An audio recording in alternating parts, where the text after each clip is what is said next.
The Special Robot.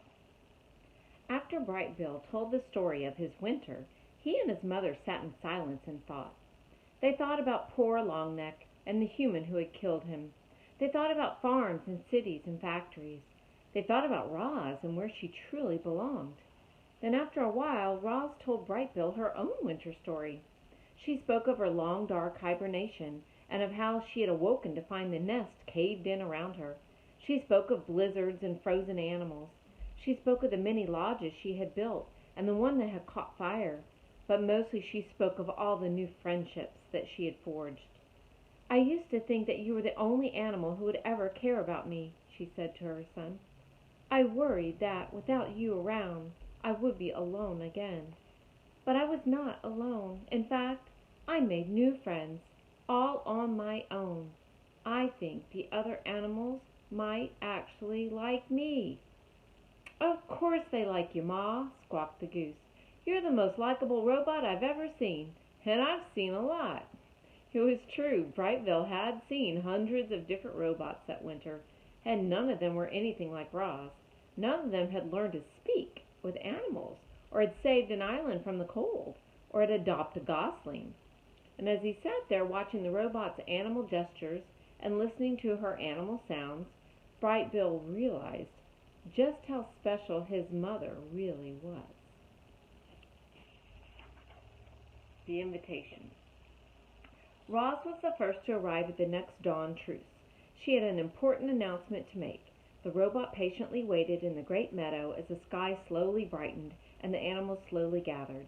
And once everyone was milling around and chatting, Roz began speaking in her perkiest voice. "Pardon the interruption. If I could please have a moment of your time." The crowd settled down and listened to their new robot friend. "We made it through a terrible winter. A new generation of youngsters is arriving, and my son, Bright Bill, has just returned to the island with his flock. I think we can all agree that there is much to celebrate. So, in addition to the dawn truce this morning, I would like us to have another truce this evening. We can call it the evening truce, or better yet, the party truce." The crowd began chattering with excitement. "I have planned a celebration," Roz continued, "and you are all invited. I will take care of everything. Just please meet me back here at dusk. Oh, I have a little surprise. Actually, it is not little. It is quite large. The point is, I have planned a celebration, and I hope to see all of you there." "Sounds great, Roz, but I'm afraid there's one problem with your plan." Mr. Beaver blinked his beady eyes. "The moon won't be out this evening, so it will be too dark for some of us to see." "You are half correct," said Roz. "Tonight will be moonless, but it will not be dark. I promise. Now, if you will excuse me, I must prepare for our party. I will see everyone back here at dusk. Goodbye." I wonder what she has planned. Should I keep going? Okay, the celebration. Dawn turned to day. Day turned to dusk, and just as Roz had asked, the animals were gathering again in the great meadow. Word had spread across the island that the robot was throwing a party, and everyone wanted to see what the fuss was about. The fuss seemed to be about a giant stack of wood. Roz had spent the day collecting logs and branches and stacking them in a perfect, massive tower. The animals crowded around it, trying to imagine its purpose, and then they saw a golden light flickering in the distance. Roz emerged from the dark forest. In her hand was a flaming stick she held up like a torch. She was camouflaged in thick mud and clusters of wildflowers. But her camouflage wasn't for hiding. It was her party dress. The animals watched as the robot glided across the meadow, surrounded by a warm glow. "Thank you all for being here," she said as she joined the crowd. "1 year ago, I awoke on this shore of the island. I was just a machine. I functioned, but you, my friends and my family, you have taught me how to live. and so I thank you." "No, thank you, Roz," shouted a voice. "You have also taught me to be wild," said the robot. "So let us all celebrate life and wilderness together." At those words, Roz heaved the torch high into the air, up, up, up, up, and it landed on top of the wooden tower. A ball of fire burst toward the night sky, and suddenly the meadow was bathed in firelight. Hundreds of shining eyes watched as the bright flames crept down the sides of the towers, and the embers floated away on the breeze.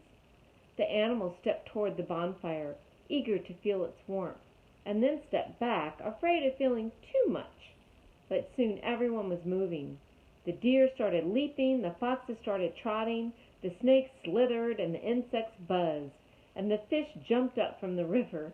Bright Bill led all the birds into the air, where they wheeled around the bonfire like a tornado of feathers. Roz sprang into a wild dance, her shaggy dress shaking and swishing with each movement. It was a wild party, and it took our robot to make it happen. And you can see them dancing. Roz and the animals partied all night long. They were so busy singing and laughing and dancing that they didn't see the cargo ship as it sliced past the island. But the ship saw them. It saw the towering bonfire. It saw the robot.